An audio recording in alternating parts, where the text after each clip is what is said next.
Tom, shall we wait for Elko? Is it for sure that he's coming? Yes, but he didn't specify when. Well, I think he is coming, but I don't know when he's coming. So that's very convenient. Okay, all right. Well, in that case, maybe let's just start. If he joins, then he joins, right? Okay. So yeah, first sure. of all, welcome everybody. Welcome to the fourth of our bookmarks session. Today we will be talking to Pierre Mounier, and it's my great pleasure to introduce him to you briefly at the beginning. And then we will have several questions for him. And of course, after the interview part, I will open up the floor and you will be more than welcome to ask him more questions, because he's here today to answer our extremely difficult questions. I hope so, at least. Okay, so here is what I know about Pierre. So first of all, the basic information that everybody knows about Pierre. So Pierre is the Deputy Director of Open Edition, which is an infrastructure based in France for open access publications in humanities and social sciences. Pierre is also a teacher.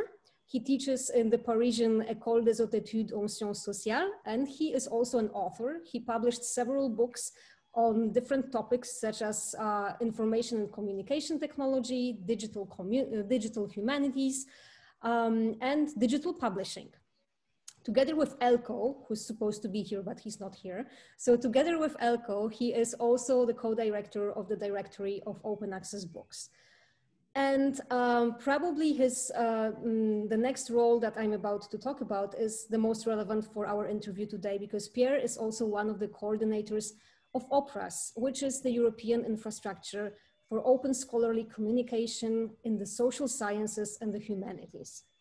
So that would be a very short introduction about all the things that Pierre does in his life. But after reading all that, I decided that this is almost not human to do all of these things. So I actually was trying to find something a little bit more human about Pierre. And here is what I found out from various co-workers of Pierre. So an anonymous source tells us that Pierre always needs a break for a cigarette. So it's no more true, because I quit smoking. Sorry, but that apparently, so I don't know when the quitting part happened, but, or we just have, maybe our anonymous source was not aware of that recent development. Other than that, I was also informed that Pierre likes and supports independent bookshops. And apparently he also reads normal books, not just open access monographs. So that's all I managed to dig about Pierre. Nothing too juicy. I hope you're happy with the introduction, Pierre. So now let's just dive into the interview. I will ask you a lot of questions about OPERAS. I think that everyone on this call is more or less familiar with what OPERAS is, but I would like to make sure that we all understand how it works, what the aims are, what the future of OPERAS is according to you. So I will start with the mission statement of OPERAS, which says in one word, OPERAS unlocks scholarly communication resources and enables the whole field to reinvent itself in the new open science paradigm. And this to me sounds like a very, very ambitious aim. So I would like to perhaps break it down into smaller steps and ask you, what are some of these smaller steps that you undertake in order to achieve this ambitious goal? So, yeah, it's true that mission statements in general can be very high level and very general and ambitious. They have to be, of course, and that's normal. But you're right to ask the question, what does it mean concretely, in fact, for the real people beyond the general statement. So just to start from the beginning of what OPERAS is. OPERAS definition is that it's a distributed infrastructure. So when you are an infrastructure, you're supposed to develop tools and services to support the research community. So we are research infrastructure. We are here to support concretely the research community in humanities and social sciences by developing and by proposing services and tools to this community. Okay, so this is very concretely how we aim at achieving our goal by proposing services, by improving existing ones, and by developing new ones. So I can take some examples on that. Around, let's say, the way that we, OPERAS, we support existing services which are proposed by our members. So I can take the example of OPEN and DOAB, for example. That's, I think, a good example for the OE Book Network. You know that the two platforms needed to have a technical redevelopment recently in the recent years because the technical infrastructure that supported those two platforms. And speaking of the devil, we see Elko joining us now. So, I just admitted him in the room. I think that he was waiting, the poor guy, he was waiting in the waiting room. Okay. Hello, Elko. Okay. Hi. Yeah. Good. Hi. So, Elko, I'm explaining how OPERAS is supporting the research community by delivering services, by creating new services, and by supporting existing ones. So I took the example of the redevelopment of OPEN and DOAB platforms, which was needed to redevelop those two platforms on a new technical infrastructure. That's what we helped as OPERAS by including in our European project OPERAS P, the task and the work package needed to have OPEN and DOAB redevelop the technical infrastructure to support their platform based on DSpace, for example. And that's what we are working on currently. So that's a way, for example, where OPERAS as a distributed research infrastructure can concretely help the community by supporting improving the sustainability, technical and financial sustainability of the different services that the community need, such as those two important platforms. But of course, what we are doing also is to create new services which can be useful for the whole community. So for example, it's what we have done with the Hermios project some years ago by developing with our partners a certification service, for example, implemented currently by DOAB on peer review of open access books by developing a metrics service in partnership with the Ubiquity Press, Open Book Publishers, and Cord, for example. So we support the community, we coordinate the community, and we also develop projects, and we reach out to funding to develop those new services to improve the sustainability of existing ones. That's how concretely we achieve our mission, I think. Great, thank you for all these practical examples, because that actually makes this very general mission statement into reality in a way. So I have another example, Agatha, sorry for that. I think this is an important one. Mm-hmm. For example, inside Hermios project, one of our work packages was to implement persistent identifiers on top of 5 open access book dissemination platforms. So OPEN, Open Edition Books, the EKT platform in Greece based on OMP, Göttingen University Press platform, and Ubiquity Press. So we implemented ORCID IDs. We implemented Crossref DOIs. We implemented FontRef IDs on top of those platforms so that the 5 platforms can be on an equal level of having those permanent identifiers on books and to increase the interoperability between the platforms as well, and to integrate the open access books inside the open science ecosystem. So that's another concrete example of how we can support quickly the open science, in fact, and the humanities and social sciences. Perfect, thank you. I will come back to this mission statement again, because I wanted to ask you a more general question, I think. There are lots of disagreements about what open access versus open science means in practice and how it should be achieved. And in your mission statement, you mentioned the new open science paradigm that you want to achieve. So I was wondering, what exactly does that mean, especially in this context of open access versus open science, whether this is something similar, whether it's the same thing? How do you understand these terms? May I disagree with you?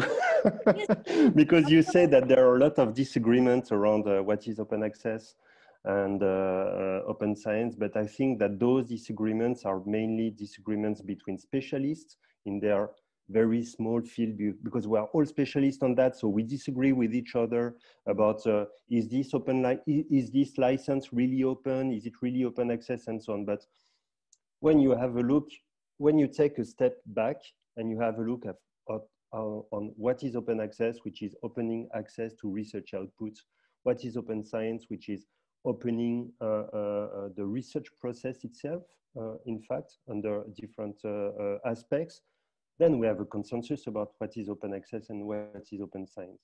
But the real question is, why do we call that a new paradigm? Yeah.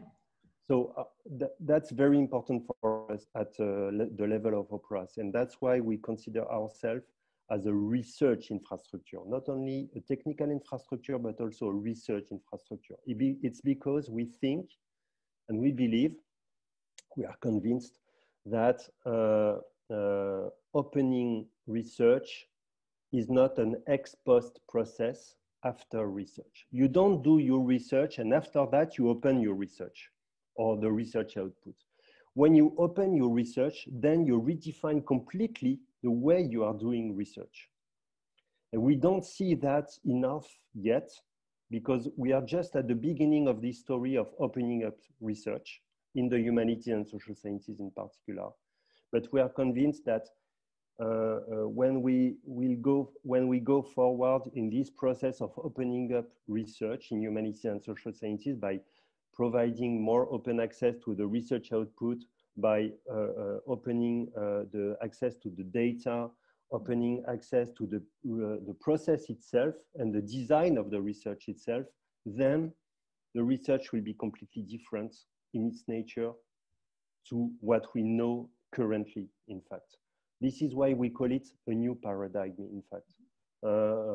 We could call it, let's say, the open turn, as we had the linguistic turn, you know. Now we have the open turn because maybe we are not conscious of that, but I'm pretty much convinced that in the coming years, by exploring all the consequences of opening up research, we will redefine completely the way research is done. Thank you. That actually explains a lot in terms of the paradigm. Thank you for that. I wanted to dig a little bit deeper into the structure of OPERAS, because I find it utterly fascinating. It's a European project with different stakeholders from different countries, completely, different points of views. How is it governed, and who's in charge, if someone actually is in charge? And how do you achieve consensus between these different parties? And how do you resolve disagreements, if there are any in such a large project? Yes. So first, OPERAS is not a project, it's an infrastructure, so that's different. And I can explain to you how it is governed. So first, the important thing to understand is that basically OPERAS is a community governed infrastructure. So we are governed by the community itself, the community governs itself. It's a self-governance organization. That's very, very important. Nobody exterior to OPERAS governs the infrastructure or the community. And the second, so now more concretely, we have several bodies, governing bodies, which are in relationship with each other. The most important one, which is at the heart of the engine, let's say, is what we call the Executive Assembly. So the Executive Assembly gathers the 10 organizations that take more responsibility in the governance of and the development of the infrastructure, each of them representing one country. So we have UK represented by JISC, we have Netherlands represented by OAPEN, and Elko is here to witness about it. And we have the University of Torino for Italy, we have CNRS for France, etc. And we have the 10 countries. You can have the list on the website of OPERAS about that. So this is really the main decision-making body inside OPERAS. So when we, the coordinators, the members of the coordination team, we have to take important decisions, we always refer to this board, to this assembly, to ask if the assembly agrees with what we intend to do in terms of accepting new members, in terms of taking strategic decisions, developing new projects, and so on. That's the important one. After that, there is a second very important governing body, which is what we call the Assembly of the Commons. So the Assembly of the Commons is the gathering of all the 56 OPERAS members and counting, because we have new members every month, let's say, joining us. And all of them, they are the Assembly of the Commons working together, sharing common values and collaborating together to develop new services, new projects, writing white papers together into specific special interest groups, okay? So those are the two main important bodies. And then we have the General Assembly, but as we are a new legal entity, we have not met with our General Assembly yet. It will be the next year, where we will have our founders, more particularly, joining the General Assembly. But the important point is to say that it is governed by the 10 organizations that represent the 10 countries, the 10 core countries, and who took responsibility in developing the infrastructure, and by the Assembly of the Commons that gathers all the members. So, and oh yes, and then the question of disagreement. So what we try to achieve, and we have succeeded so far, is to prevent strong disagreement. Wow. So in fact, Elko, I don't know if you want to say something about that, but I have the feeling that I have the feeling that at least in the executive assembly, when there is disagreement, we talk together. We just talk together. We try to understand each other and we try to build a consensus. So not once yet, we had to go to a vote to identify a majority and a minority. Each time we reached a consensus so that we could take the same decision all together. And I'm hoping that we can stay this way as long as possible, because this is really great to have this kind of working together. That's absolutely impressive. Okay, coming back to OPERAS and its main focus. So OPERAS focuses on humanities and social sciences. Why so? Why HSS? So the first answer, and it's an easy one, it's because it's us. So we are coming, you know, OPERAS is a grassroots organization that comes from the community itself. So it's the community organizing itself. So we come from the humanities and the social sciences. We don't have, I'm not someone coming from outside of the community and saying, okay, where should I do something? Should I choose this discipline or this discipline? I'm coming from the humanities and social sciences, and that's most of us were coming from this community. So we are self-organizing. That's the first answer. The second answer is to say that indeed, we are convinced that these disciplines, they have specific needs because they have specific research outputs, such as the books, for example, which is very important for our disciplines, which is less important for other disciplines. We have in those disciplines, in the humanities and social sciences, the researchers, they work in a peculiar way together. They have specific needs in terms of support, in terms of services, in terms of tools, in terms of infrastructure to support their activity. So that's important that these disciplines, the scientific communities in these disciplines, they have an infrastructure to support their research, which is fit for their needs. which is adapted to what they need in particular. So we think that the general multidisciplinary digital infrastructures that provide and develop services for everyone, they are important, but they are not enough. So there is a missing brick between those general infrastructures and the scientific community. And that's where we are, in fact. Thank you. And I'm very glad that you are focusing on this part of science or of knowledge coming from humanities myself. I wanted to also ask a little bit about the research part of OPERAS.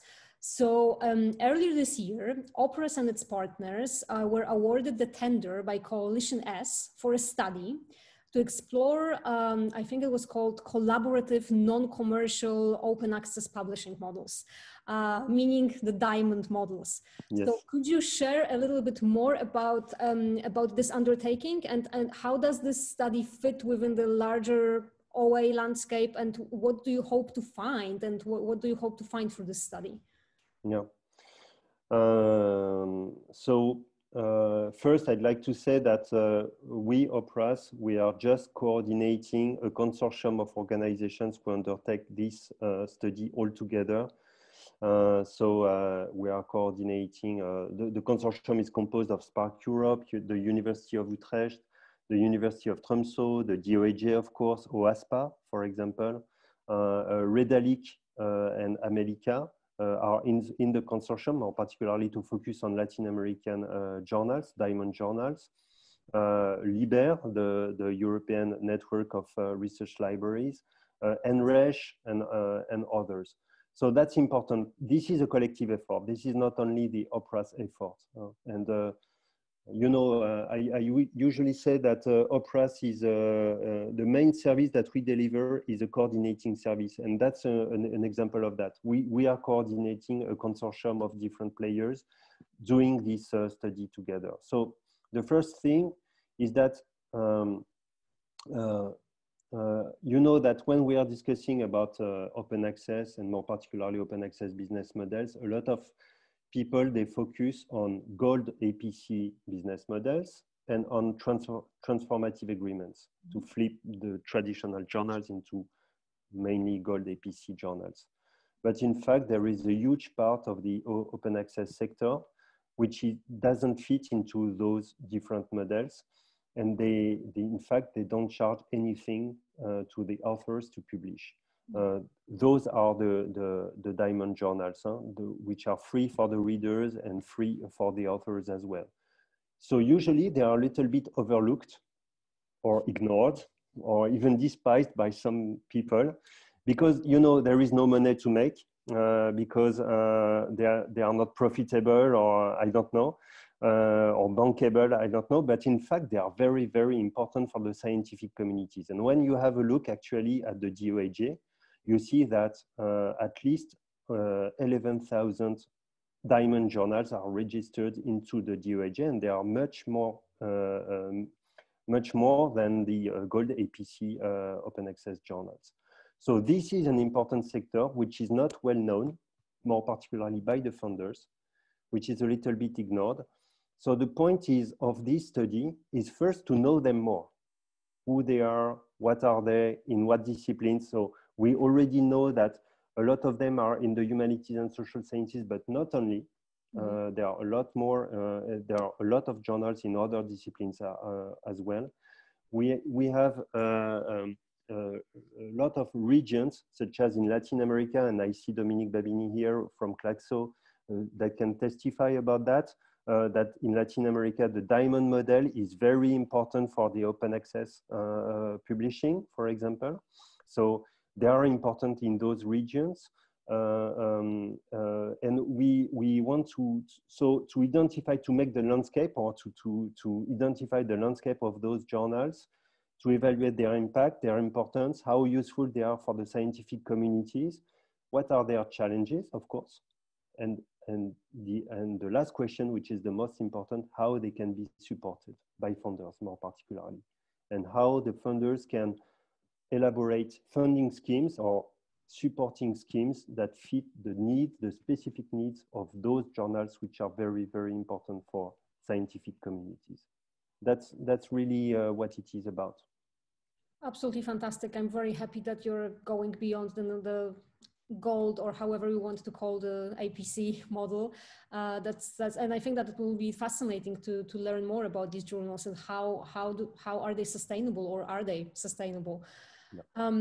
Great. So I also to ask. Yes.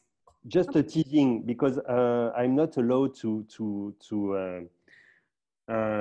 disclose the full results of our study, but just a teasing to say that we can say that they can be sustainable, but in an unusual way, a surprising way. So wait for the presentation that will be done. I see Dominique clapping, because she knows in which way they are sustainable, in fact. But wait for the Mounier conference at the end of this month, where there will be a first presentation of the first results of our study, and you'll know more about it. Well, now that is what I call perfect PR skills, because now everyone will join the presentation. That's great. That's great, Pierre. Thank you. Okay, I wanted to talk a little bit about the OPERAS conference that took place just last week, actually. A huge event. And I was very interested in the title itself, in the title of the conference. So the title was Opening Up Social Sciences and Humanities in Europe from Promises to Reality. So could you elaborate a little bit more on what promises you were looking at, and perhaps even more importantly, what your vision of making them into reality is? Mm-hmm. No, it's very simple. I can give the very simple interpretation of this puzzling title. You know, it's a title, so there is a little bit marketing in that, but, but it has a meaning yet. So the meaning is that we have been discussing open science, open access for decades now, for a very long time. And there have been a lot of studies about it, a lot of experimentations. And I think that at least for our disciplines, the humanities and social sciences, we are still waiting for the next step where open access, more particularly, becomes the normal situation. No more experimentation, no more the marginal, early adopters, but just the normal, in fact. And that's what I meant by this title, From Promises, because we have been discussing about the future of open access publishing and so on, but we want it to be present now. We want it to be mainstream. And that's the reality we are expecting right now, in fact, not in a distant future, but right now. And you participated, of course, to this workshop that we have done on a Plan S for open access books. And it was one of the strong ideas that we are discussing in this panel, saying, okay, we want open access book to be the normal now. And how can we make it the normal? So it's just this idea, in fact. Thank you, brilliant. Okay, my last three questions are a little bit easier, I think. So first of all, I would like to ask you, what do you find to be the finest OPERAS achievement so far? What is it that you're most proud of? So I think it's a little bit too soon for us to be proud of anything, because I just want to remind you that OPERAS is a very young organization. So we haven't achieved a lot yet because we are really under construction. I have to say that we are really under construction. We are, I hope, at the beginning of a long story to come. So it's difficult to be proud of something like an achievement in the past. But I'm proud of something. And the something I'm proud of is, for the moment at least, is the spirit that we have inside the OPERAS community. So it's not tangible, it's not very concrete, but it's the way we discuss together, the way we collaborate together. I've referred to that, speaking of the way we take a decision within the Executive Assembly, the way we discuss in the Assembly of the Commons. So, you know this notion from George Orwell, which is about common decency. Yes. So there is this feeling, I have this feeling of common decency between the, inside the OPERAS community, where we have people, I think we have mutual respect between us, mutual understanding. We listen to each other and to our differences. And we try to work together in spite of those differences, or enriching from those differences. And I'm very proud to be part of that, in fact, of that community. I think this is a peculiar flavor of what I expect to be the European spirit also. Yeah, that's the good point for me. Thank you. Thank you. And now for the challenges. So what do you think is the biggest challenge for the future of OPERAS, and how do you think you will overcome it, or how are you seeking to overcome it? Yeah. I think, so, you know, our plan is to grow bigger, because we identified in our landscape study that actually across Europe and even on other continents, there are hundreds of organizations that could join OPERAS. So as we are an open infrastructure, of course, we must be open to the whole community, and all those organizations, they must have a chance to join us. So if we grow bigger in the next years, then you have organizational problems or challenges to address, because suddenly or progressively you become a mass organization with hundreds of members and so on, which is not the case at the moment, because we know each other, because we are not so many. So it's easier for us to discuss together. But if we have to expand, then it will become, the coordination problem will grow bigger, in fact, and we will have to address it. And there we can have two pitfalls. The first one is the bureaucratic centralization, because you need to coordinate a lot of people. So then you centralize the power in a strong center of power.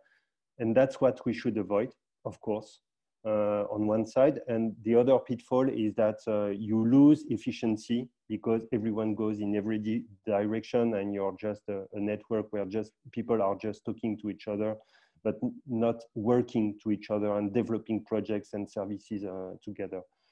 So those are the two pitfalls. This is the main challenge we have to address. So what I want is that we keep this spirit I was referring to, and to share it with more people in an organization that stay efficient at the same time, and grassroots and democratic at the same time. That's a challenge, really. That is quite a challenge. It is indeed. Yeah. Okay. And for something perhaps more optimistic. So in your wildest dreams, but really wildest dreams, where do you see OPERAS in 10 years from now? So I don't dream about OPERAS in 10 years, and we don't dream about OPERAS in 10 years, because in fact, we have a roadmap. So I hope we know a little bit where we'll be in 10 years in terms of organization, in fact. So it's not a dream, it's really a road, a patient construction road, step after step, to become a European research infrastructure consortium in 10 years, supported by the ministries of research of the 20-something European countries. And even more if it's possible. But it's not a dream. It's really what we are preparing, what we are working on. What I'm dreaming of, my dream is more for the social sciences and humanities in 10 years, in fact. It's not about OPERAS, the dream. It's really about the social sciences and humanities. So my dream is, in fact, it's more than a dream, it's a hope.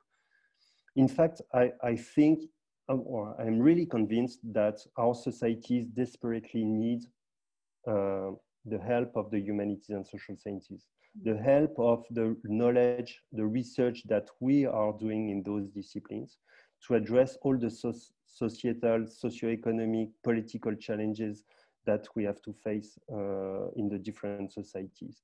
So my dream, my hope is that in 10 years, the humanities and social sciences have seized the opportunity of open access, open science to open up, as we say in the conference, to renew their contract with the society and to have the opportunity to contribute, in fact, to the society, to help the societies address in a human way the challenges they have to face.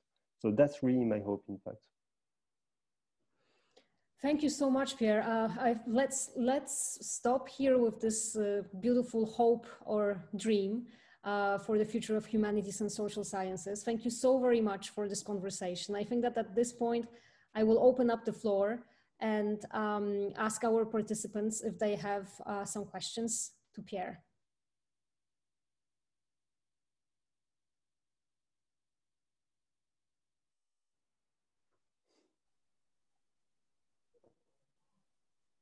I have something if no one else wants to go.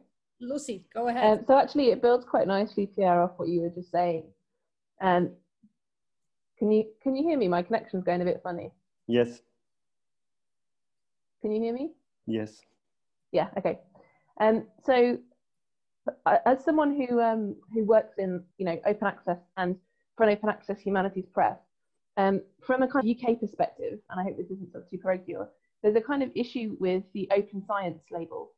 So a lot of researchers in the humanities and social sciences in the UK feel that who aren't particularly knowledgeable about open access and who don't particularly know much about the ways that it can open up their research, think about it as another kind of imposition from the side of the sciences. And it's tied up with lots of other concerns related to the REF and research assessment in the UK, that somehow these are structures that belong properly to the sciences and that are being forced on the humanities and the social sciences without any kind of proper fit.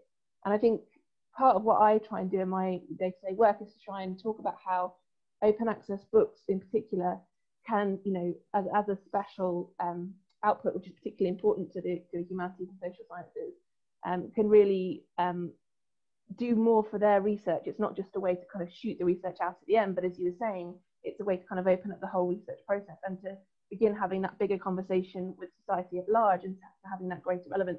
But the open science label seems to be, in the UK at least, kind of ahead because it brings up all those neuroses about, oh no, this is just for the sciences. So I wondered if there's any interest in using language more like open research, or if the kind of open science label is something that everyone's kind of going with. Yes, you're right, Lucy. There is this ambiguity about the term science. And the understanding of science can differ from the different countries. For example, you know that when we say in French, open science, so we say science ouverte, the integration of humanities and social sciences with hard sciences is important in France, for example.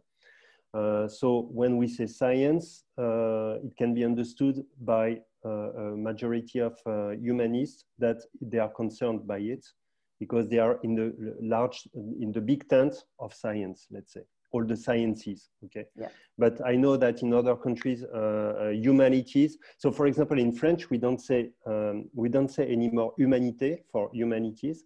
We say sciences humaines, which is human science, in fact. So, and I know that in the Anglophone world, it's a little bit different. So personally, I'm not against using open research or open scholarship. Sometimes it is used, open scholarship as well. But the point is that as we operate also at the European level, and more particularly as we are supported by the European Commission, then the main label here is open science, really. Mm. So our point is also to put ourselves, to put the foot, as we say in French, we put the foot in the door, you know? Yeah, yeah, yeah. So that the door is not closed against us. So, because of course there are huge funding to support science, including open science. And if we say, okay, this is science, this is not us, we are a different world, then we don't have any access to those fundings. Mm-hmm. So my objective is to say to the policymakers and to the funders, you have to fund those disciplines as well. So you have to fund the humanities and social sciences at the same level as other disciplines. Why don't you do that? So a good way to do that is to say, okay, we abide by the open science label, which is open scholarship or open research. So it's a little bit communication trick, but you see, I hope you see what I mean, in fact. Yeah, it makes sense. It's just then the communication problem comes at the other end when you're trying to talk to the researchers and say, oh no, yes, like open science is this other label, but really it's all about you as well. And yeah, it's a tricky one. Yes, I understand. Yeah, I know.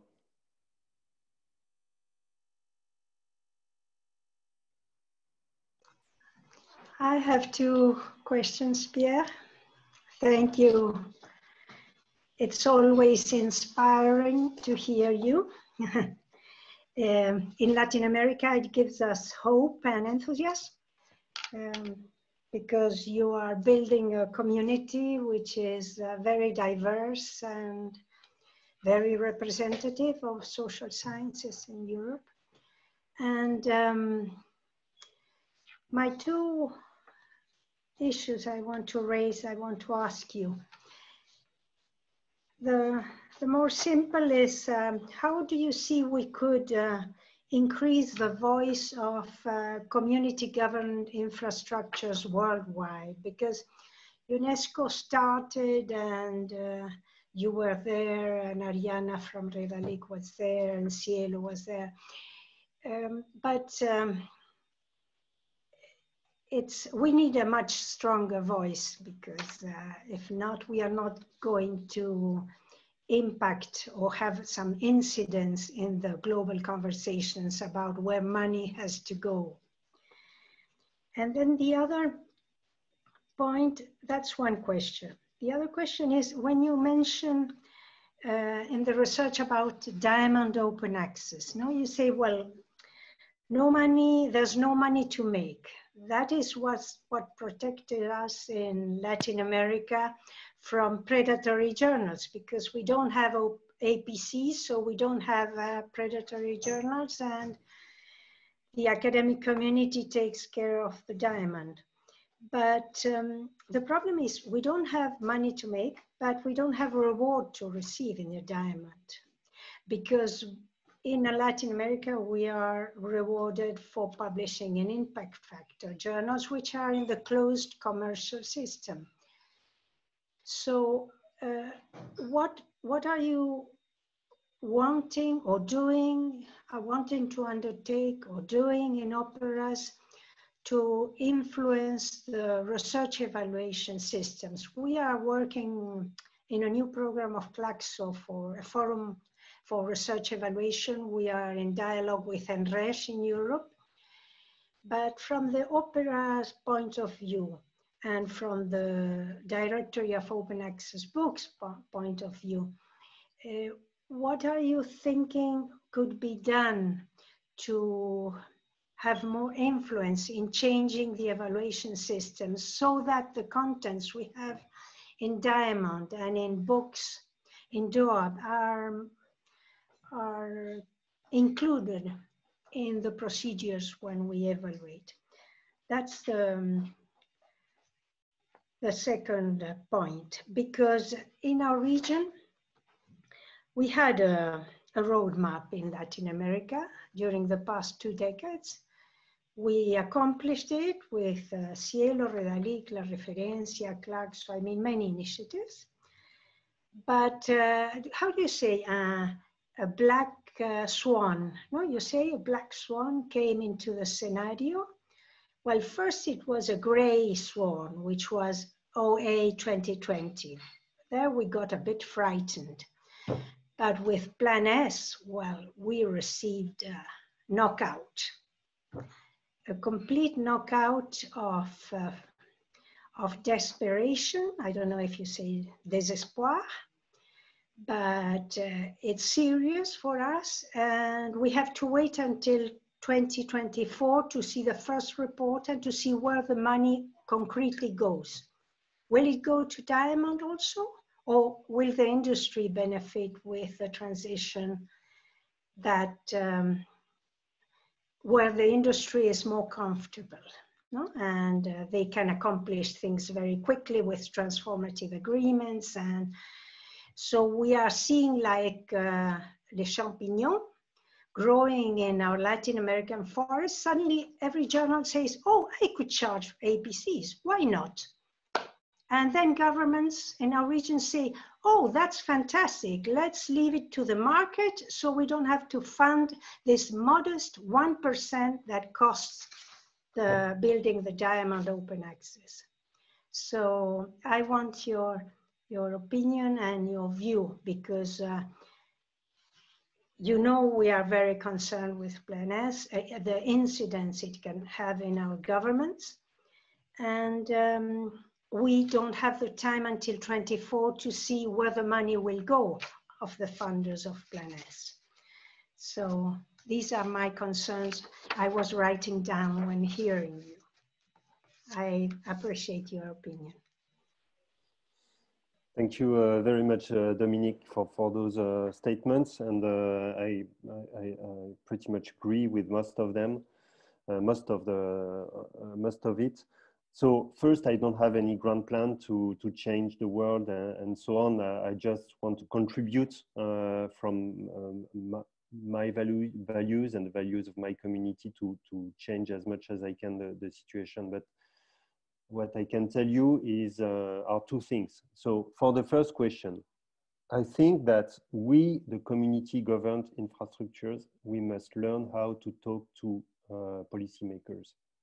And I think that it's what was missing a little bit from us. You know, the commercial companies, they know how to talk to them.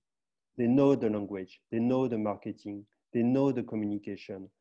And we, the community governed infrastructure, we have neglected this aspect of how to talk to policymakers, how to talk to funders with their language, to make the case that we are important, that we are essential, and that we are, and also that we are solid. They can count on us. So I can give you a very concrete example of that.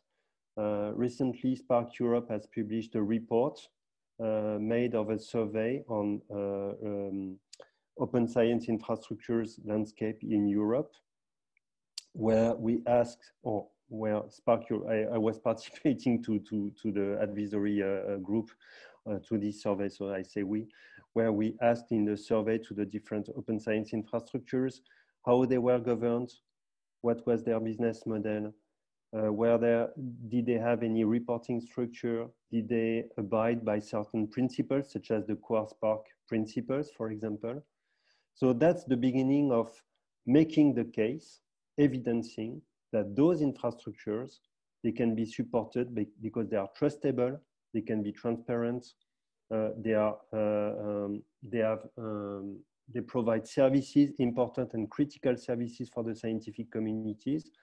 And then we have to talk to the policymakers with those elements with this language, because people are not stupid. In fact, if you know how to talk to them, they can take the right decisions to support the community governed infrastructures, rather than just buying the commercial services from the commercial companies, because it's more simple.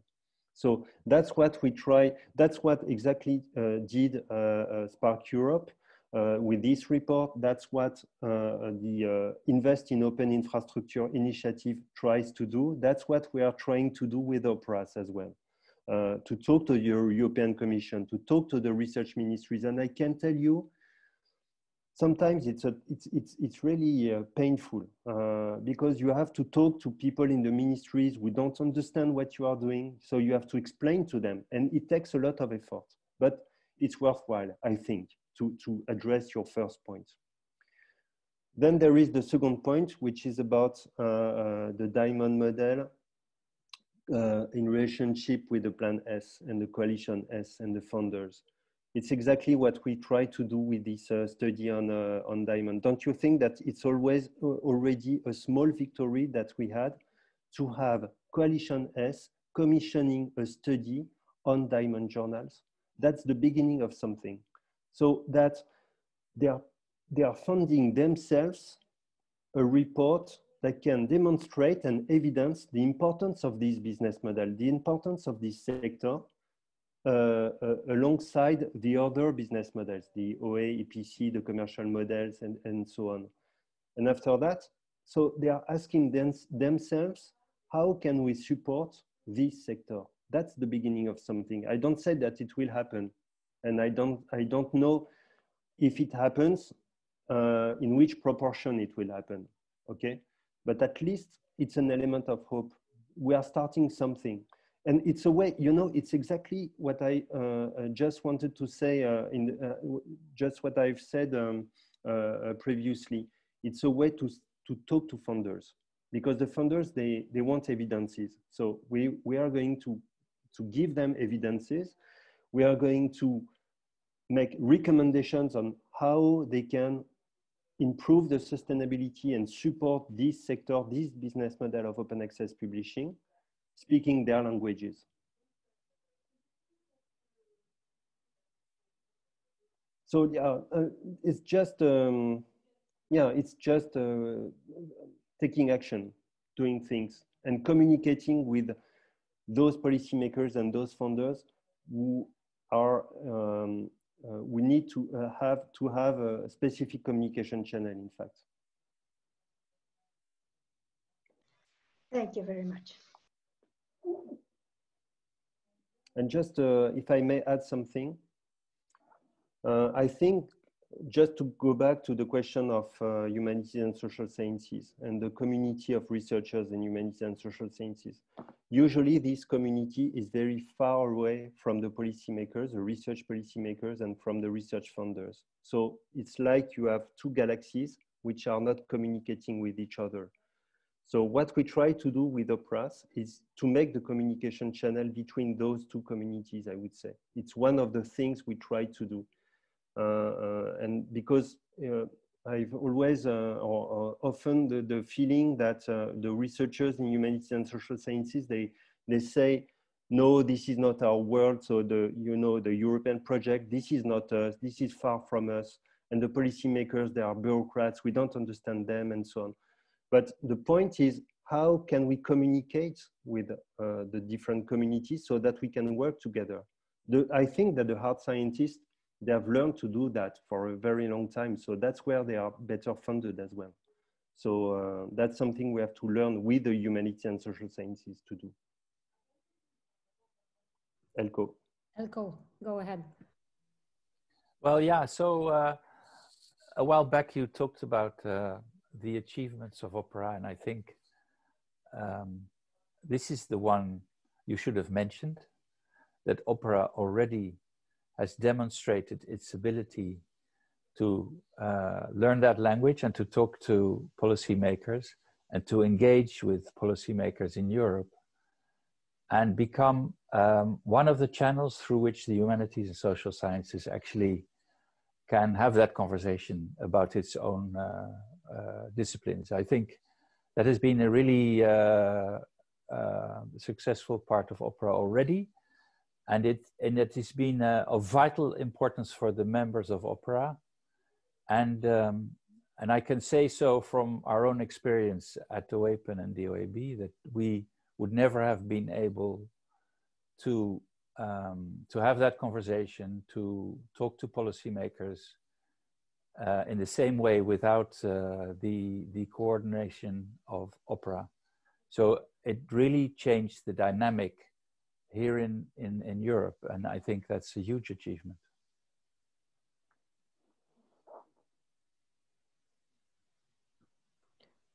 If there are no more questions, I think that that's a perfect way of closing the session. Thank you, Elko, for that. Unless there is something else that anybody would like to ask. Eric has been awfully quiet today. Eric, what happened to you? Well, I was just reflecting that things in the US are quite a bit different from the things in Europe and other parts of the world. And they're also quite different from the way they were last week.